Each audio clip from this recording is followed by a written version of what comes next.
My name's Bryan Thrift, and I'm going to talk to you a little bit about skipping baits. And a lot of people think about skipping a jig and a Senko, which is your main baits for that technique, but really you can skip a large variety of baits. I mean, even a buzz bait, you can make a popper skip 2 or 3 feet. But the biggest thing is probably that jig, some kind of topwater like a frog, the Demiki air frog, a weightless Senko, or a fluke style bait. And yes, sir. What I want. Yeah, the question was, do I feather the spool of the reel once that bait hits the water? I definitely do that. You don't, when you first make contact with the water is the most crucial point of that cast. If you don't have your thumb on the spool when that bait first makes contact, that's where your backlash is going to start and all your problems are going to come from. Feather that spool as soon as the bait starts hitting the water, and then when you start raising your rod up, you just keep light pressure on that spool, and that's going to allow it to spin free enough that that bait's going to keep skipping, but it's also going to keep it from backlashing on you. Out with about 6 inches to 1.5 foot of line off the tip of my rod is where I'm going to start my cast. And I always cast, when I'm skipping, I use a 2-handed sidearm cast. So I take my right hand and use it to control the spool, control the friction on the line, to control my backlashing. And I take my left hand and put it on the butt of the rod. And what that does is that gives me a little more force when I roll my cast. I've got that leverage on the butt of that rod. But the main thing when you're skipping is what I talked about earlier, is following through with your cast.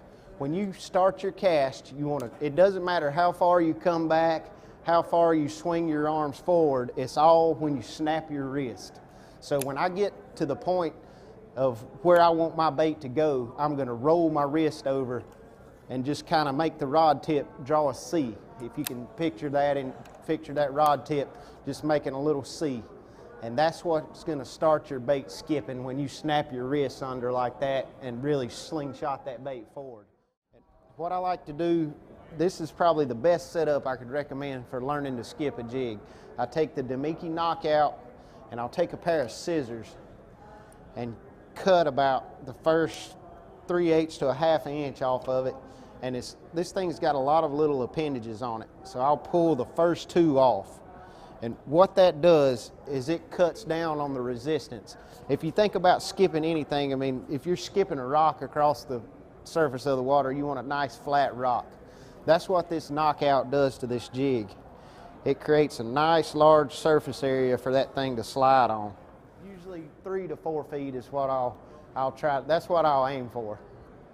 And plus, by aiming short of your target, it eliminates hitting people's docks, hitting people's boats, because if you try to start your skip like right at the target, your bait's going to be in the air, and if you overjudge your cast or have a slip up, which we all do, you're going to hit the dock, hit their boat or whatever. But if you start your cast 3 or 4 feet short, that gives you a little leeway and a little play where if you see your cast is going at a bad angle or not going where you want it to, you can stop it before it ever starts skipping, wind it in, and start all over again.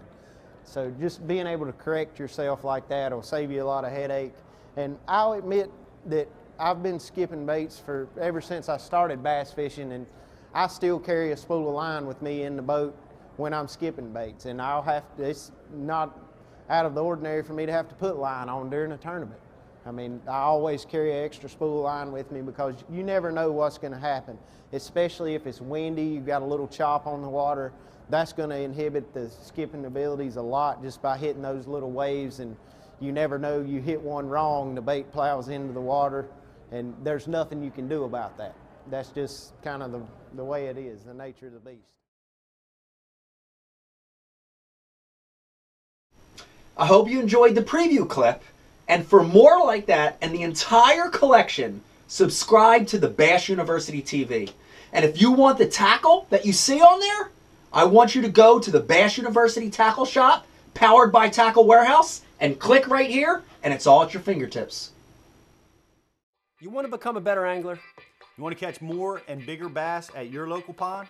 then check out Bass University TV for hardcore bass fishing information. Hey, I'm Pete Gluzek, And I'm Mike Iaconelli. and this is Bass University TV. Welcome to Bass University TV, an online video training course where you'll learn champion bass fishing techniques from pro anglers Pete Gluzek, Mike Iaconelli, and their talented special guests. Everywhere I go in the country, I'm trying to use these techniques because I catch big fish that way. From on the water to in the classroom, We want to use that bait to help make that area even smaller and really find that sweet spot. you'll learn sound techniques and strong fundamental bass fishing skills. You want something that's got a nice limber action, that's going to allow you to build pressure and keep those hooks pinned against that fish's mouth. Watch hours of video content on multiple topics at your own pace for a low monthly fee. Cancel at any time. Hold on, because you're going to catch some big fish. Information is power in the sport of fishing, so learn from the very best. That's a key theory in all of fishing. Subscribe to Bass University TV today. Man, does it trigger a lot of strikes.